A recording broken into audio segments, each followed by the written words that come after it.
Brad Williams, Excel Prime. Simple steps for creating an Excel chart. Before we start a chart, let's get into some of the statistics here on limitations.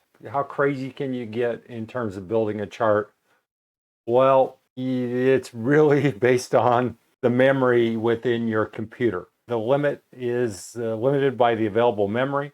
How about worksheets referred to by charts? You can build up to 255 worksheets. Data series in a chart, 255. Data points in a data series right here.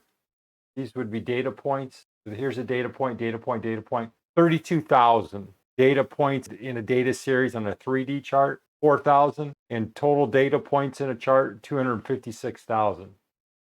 Now that would be one heck of a chart. That is just an idea in terms of scale. If you have a chart that encompasses a lot of data, most likely Excel's chart tools or chart engine will be able to handle whatever limitations you throw at it. Brad Williams, Excel Prime, thank you.